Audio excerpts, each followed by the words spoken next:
सप्रेम साहिब बंदगी साहिब। नमस्कार, आप देख रहे हैं वी कबीर विचार द्वारा प्रस्तुत विशद विवेचन।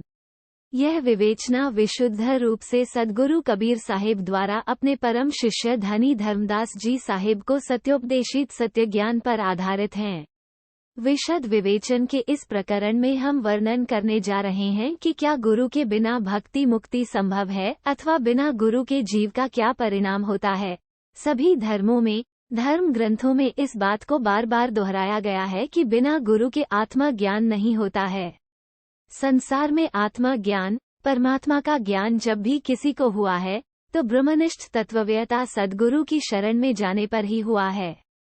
तुलसीदास जी ने मानस में कहा है, बिन गुरु भवनिधि तरह न कोई, जो बिरंची शंकर सम होई। सद्गुरु कबीर साहब ने कहा है, जब स्वयं विधाता ब्रह्मा, भगवान विष्णु और शंकर जी भी बिना गुरु के ज्ञानार्जन नहीं कर सकते तो साधारण जन की क्या बिसात है। मनुष्य चाहे चारों वेद, भागवत, गीता, रामायण आदि सभी धर्म शास्त्र पढ़ ले, फिर भी बिना गुरु के आत्मज्ञान नहीं होता है। यदि जानने से ही ज्ञान होता तो 18 पुराणों के रचयिता वेद व्यास जी को अपनी शिक्षा और ज्ञान के बल पर मन की शांति, स्थिरता और मुक्ति मिल गई होती, लेकिन नहीं। जब वे महर्षि नारद की शरण में गए, उनसे बोध प्राप्त किया, तभी वे पूर्णता को प्राप्त हुए।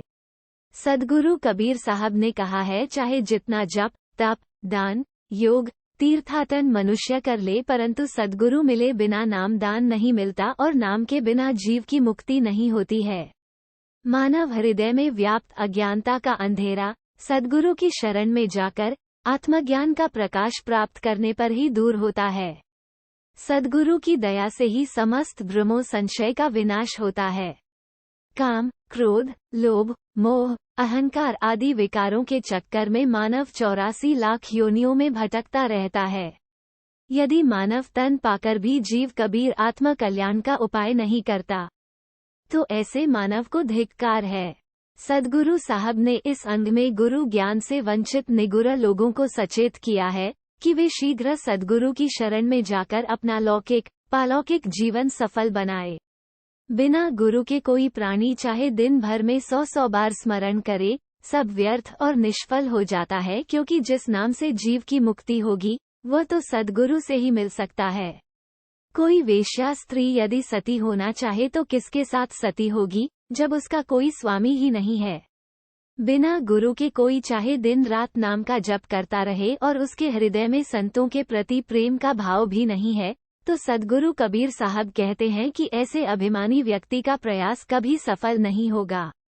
शुकदेव जी ने गर्भ में रहकर शास्त्र ज्ञान प्राप्त किया था तथा विष्णु भगवान की उपासना जन्म लेने के बाद शुरू कर दिया था, कोई गुरु नहीं बनाया था।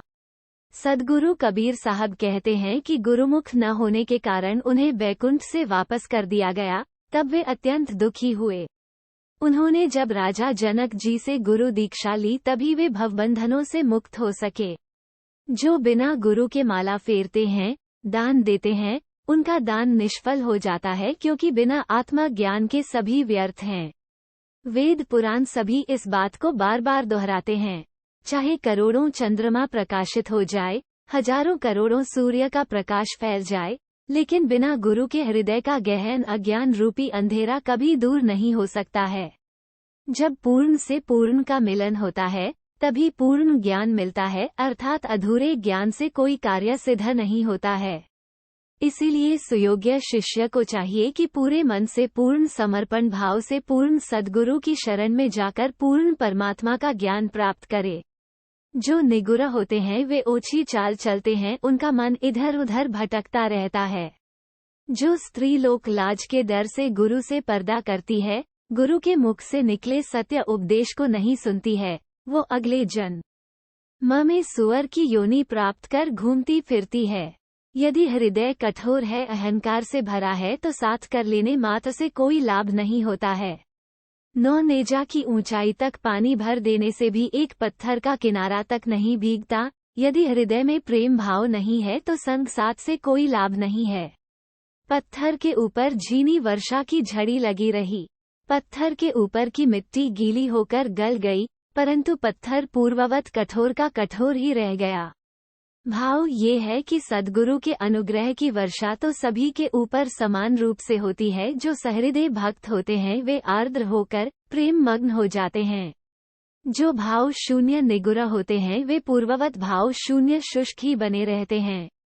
हरा वृक्ष ही जल के गुण को, उसके प्रेम को समझ सकता है, क्योंकि उसी जल के कारण वो हरा भरा बना रहता है। सूखा काठ जल का महत्व क्या जाने, फिर उस पर चाहे कितनी भी वर्षा क्यों ना हो जाए। इसी प्रकार जिसका हृदय भावपूर्ण है वही सद्गुरु के अनुग्रह को, उनकी कृपा को समझ सकता है। भावहीन व्यक्ति उस अनुग्रह को कभी नहीं समझेगा, चाहे गुरु उस पर कितनी भी कृपा क्यों न कर दे। जो मूर्ख किसान दूसरों के खेत या अन्न के ढेर की रखवाली करते हुए अपने खेत की चिंता नहीं करता, उसे अंततः हानि उठानी पड़ती है। इसी प्रकार उन पंडितों की भी ऐसी ही दशा होती है, जो मूर्ख लोगों को मुक्ति का उपाय बताते हुए स्वयं भक्ति की साधना नहीं करते और अंत में विनाश को प्राप्त होते हैं। कबीर कली के जीव को बहुत ही समझाए। कबीर साहब कहते हैं कि इस कलयुग के जीव को समझा बुझाकर ज्ञान का उपदेश देकर सत्यलोक का मार्ग दिखाने का प्रयास निरर्थक है। उसे कितना भी समझाया जाए, वो भवबंधन में ही फंसे रहना चाहता है और अंत में यमपुर नरक लोक ही जाता है। बुद्धिमान और चतुर लोगों के बीच रहने से कोई मूर्ख चतुर नहीं बन जाता है। जैसे कि सूखा काठ, लकड़ी कभी नहीं फलता फूलता, चाहे उस पर 7 समुद्रों का जल क्यों ना डाला जाए। कबीर साहब कहते हैं कि मूर्ख प्राणी नख से लेकर शिख तक कर्मकांड व बाह्याचार के कवच से ढका रहता है। बेचारा बाण चलाने वाला क्या कर सकता है, क्योंकि उस पर तो किसी भी बाण का असर नहीं होता।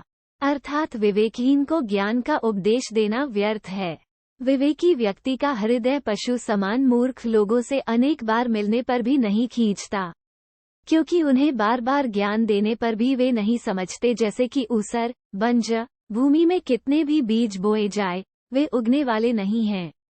कबीर साहब कहते हैं कि मुझे निगुरा व्यक्ति न मिले, चाहे 1000 पापी मिल जाए, क्योंकि एक निगुरा व्यक्ति करोड़ों पाप का भार अपने सिर पर लादे रहता है। विशद विवेचन के इस एपिसोड में इतना ही। इसके अतिरिक्त यदि आप इस विषय में अपनी कोई बात, राय या सुझाव हमसे साझा करना चाहते हैं तो कमेंट बॉक्स में अवश्य कीजिएगा। इन्हीं शब्दों के साथ बहुत बहुत धन्यवाद। सप्रेम साहेब बंदगी साहेब।